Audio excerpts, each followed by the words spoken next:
제 이름은 정순자, 나이 70을 바라보는 평범한 할머니입니다. 시장 좌판에서 50년 가까이 생선을 팔아 아들 하나, 딸 하나를 키워냈습니다. 제 아들 녀석, 어릴 때부터 어찌나 순하고 착한지 모진 세상에서 제 몫을 다할 수 있을까 늘 노심초사했습니다. 그런 아들이 평생 회사에 충성하며 15년을 꼬박 모은 돈으로 작은 국밥집을 차렸을 때 저는 걱정 반, 대견함 반이었습니다.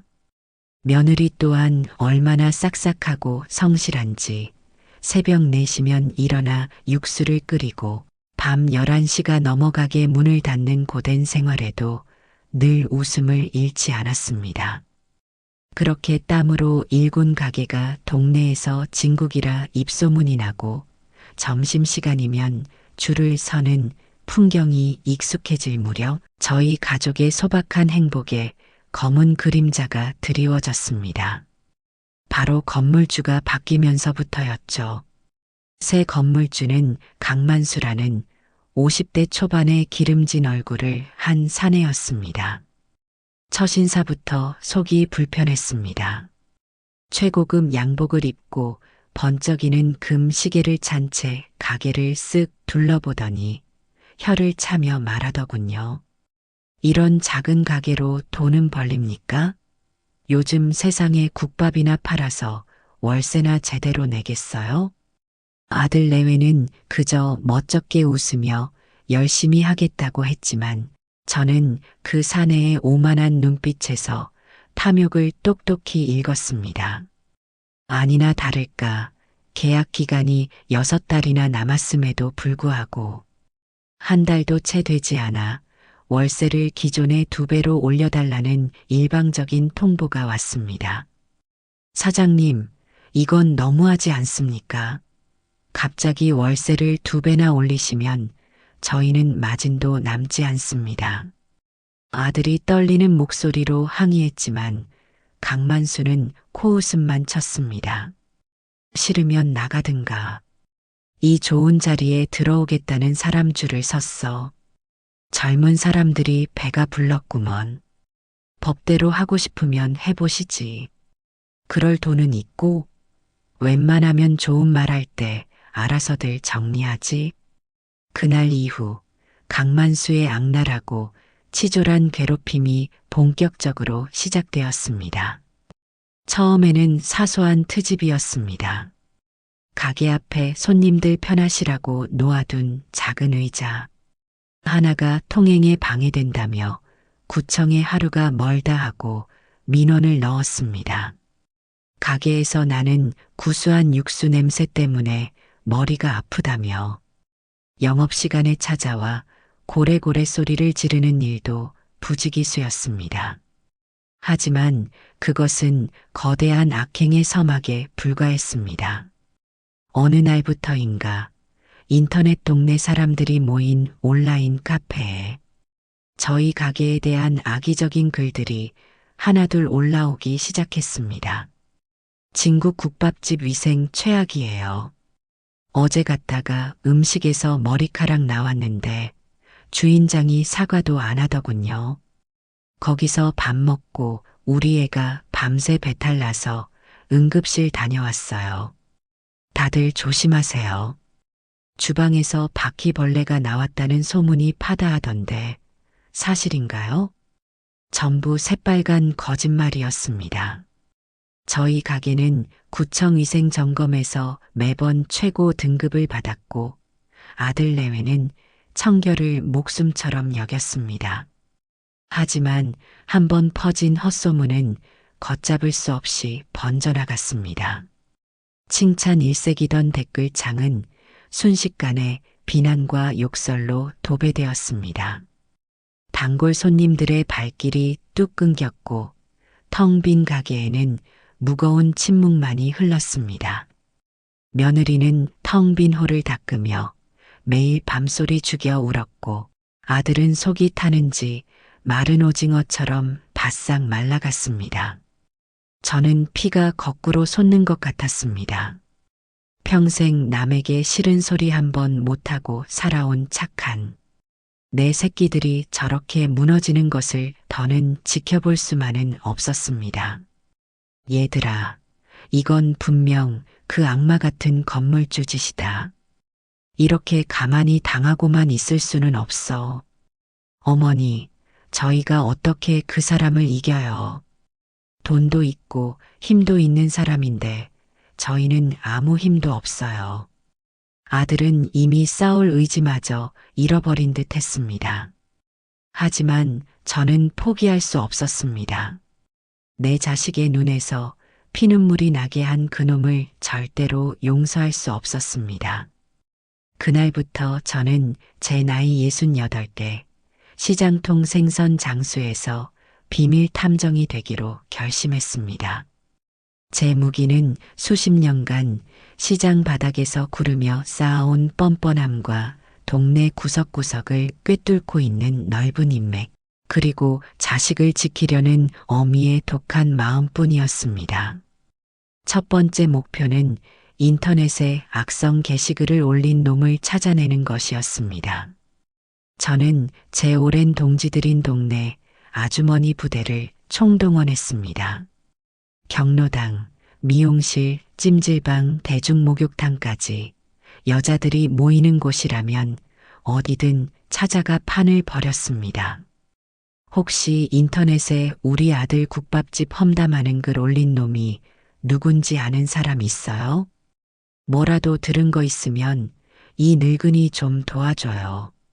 며칠을 부지런히 돌아다니며 수소문한 끝에 찜질방에서 결정적인 정보를 얻을 수 있었습니다. 동네 미용실 원장 언니의 말이었습니다. 어머, 순자 언니. 그거 강만수 그 인간 아들 짓 아니야? 지난주에 우리 미용실 와서 머리하면서 지가 인터넷에 글 좀 올렸더니 국밥집이 바로 망해가더라고. 친구랑 낄낄대면서 자랑하던데? 빙고. 저는 손뼉을 쳤습니다. 증거를 잡기 위해 저는 중학생 손주에게 일주일간 밥상에 갈비찜을 올려주는 조건으로 컴퓨터와 스마트폰 사용법을 속성으로 배웠습니다. 더듬거리는 손으로 밤새 인터넷을 뒤져 마침내 강만수 아들놈의 SNS 계정을 찾아냈습니다. 그리고 거기서 결정적인 증거를 발견했습니다. 친구들과 나눈 비밀 대화 내용이었습니다. 아버지가 시켜서 국밥집 망하게 하려고 글 좀 썼더니 효과가 직방이네. 멍청한 것들, 이런 거에 잘도 속아 넘어간다니까. 키키. 이번 주 용돈은 두둑하겠지? 저는 떨리는 손으로 그 대화 내용을 모두 캡처하고 인쇄까지 해두었습니다. 첫 번째 증거 확보였습니다. 하지만 이걸로는 부족했습니다. 그 교활한 강만수를 완전히 사회에서 매장시켜버리려면 더 확실하고 치명적인 한 방이 필요했습니다. 저는 그의 뒤를 밟기 시작했습니다. 매일 아침 6시 강만수가 최고급 외제차를 몰고 나가는 시간을 확인하고 저는 낡은 유모차를 끌고 폐지 줍는 할머니 행세를 하며 그를 미행했습니다. 일주일 넘게 그의 뒤를 쫓은 끝에 그가 매주 수요일과 금요일 오전 시내 외곽의 한 허름한 오피스텔 건물로 들어간다는 사실을 알아냈습니다. 그의 차림새와는 전혀 어울리지 않는 낡고 음침한 곳이었죠. 저는 직감했습니다. 저곳에 모든 비밀이 숨겨져 있다. 저는 그 오피스텔에 잠입할 계획을 세웠습니다. 하늘이 도왔을까요? 마침 그 건물에서 야간 청소원을 구한다는 작은 공고가 붙었습니다. 저는 주저없이 지원했습니다. 쭈글쭈글한 손과 어눌한 말투, 허리가 구부정한 모습까지. 누가 봐도 세상 물정 모르는 평범한 늙은 청소부였습니다. 나이가 많으신데 밤에 일하는 거 힘드시지 않겠어요? 그럼요. 이 나이에도 일할 수 있다는 게 얼마나 감사한데요. 뭐든 시켜만 주세요. 구석구석 먼지 하나 없이 닦아드릴게요. 저는 그렇게 강만수의 비밀 아지트에 청소부로 위장 취업하는데 성공했습니다. 오피스텔 꼭대기층에 위치한 그곳은 겉보기와 달리 많은 비밀스러운 회원제 클럽처럼 화려하게 꾸며져 있었습니다. 그곳은 바로 불법 도박장이었습니다. 강만수는 그곳에서 동네에 돈 좀 있다는 유지들을 상대로 거액의 판돈이 오가는 도박판을 벌이고 있었던 겁니다. 저는 청소하는 척하며 사무실 구석, 화분 뒤에 손주가 사준 소형 녹음기를 몰래 숨겨두었습니다. 며칠간 녹음된 파일에는 저들의 추악한 대화가 고스란히 담겼습니다. 강 사장, 이번에 자네 가게 있던 건물 말이야. 거기 국밥집 내보내고 아가씨들 나오는 룸살롱 들릴 거라고 했지? 역시 사업은 그렇게 화끈하게 해야 돈이 되는 거야. 당연하죠, 의원님. 멍청한 국밥집 놈들은 인터넷에 헛소문 좀 퍼뜨렸더니 알아서들 망해가고 있더군요. 곧 두 손 두 발 다 들고 헐값에 가게를 넘기고 나갈 겁니다. 그 돈으로 의원님 선거 자금이나 두둑이 보태드려야죠. 저는 치가 떨렸습니다. 단순한 갑질이 아니었습니다. 더 큰 불법 사업을 위한 계획의 일부였던 겁니다. 저는 떨리는 가슴을 진정시키며 청소를 계속했습니다. 그러다 마침내 저는 가장 결정적인 증거를 발견했습니다. 강만수가 자리를 비운 사이 그의 개인 사무실 책상 위에 놓여있던 검은색 장부였습니다.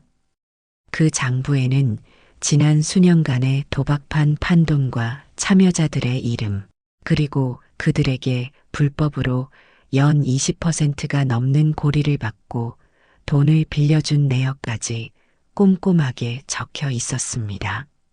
세무서와 경찰에 넘기면 빼도 박도 못할 탈세와 불법 대부업의 증거였습니다.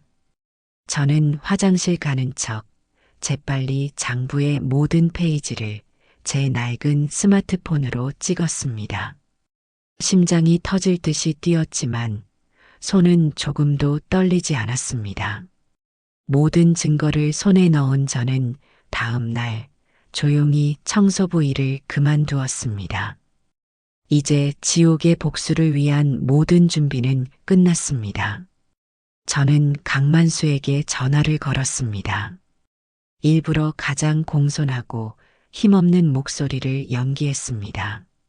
사장님, 국밥집 아들 어미입니다. 저희가 도저히 버틸 수가 없어서요. 가게를 내놓으려고 합니다. 마지막으로 드릴 말씀이 있으니 내일 오전 10시에 가게로 좀 와주시죠. 강만수는 전화기 너머에서 비열하게 웃었습니다. 꺼보라고. 진작 내 말 들었으면 좋았잖아. 이제야 항복할 마음이 생겼나 보지.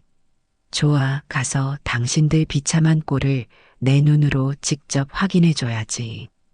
그는 제가 모든 것을 알고 있다는 사실을 꿈에도 모른 채 의기양양하게 가게로 오겠다고 했습니다.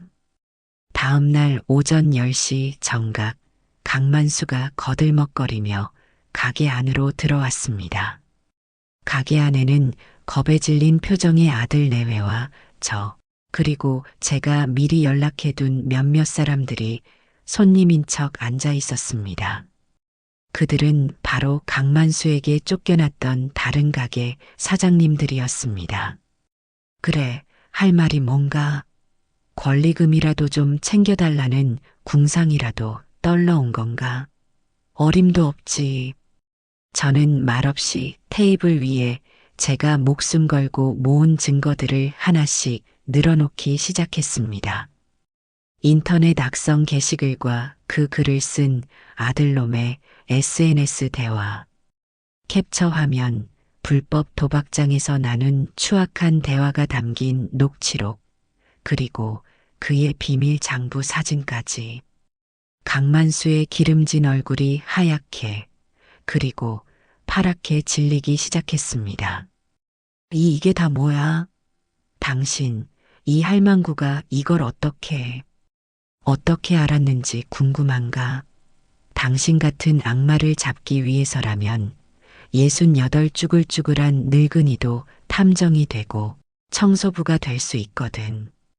그리고 당신이 무시했던 그 늙은이가 당신의 지옥을 여는 열쇠를 쥐고 있다는 것도 알아야지. 바로 그때 가게 문이 활짝 열리면서 제복을 입은 경찰들과 세무서 직원들이 들이닥쳤습니다.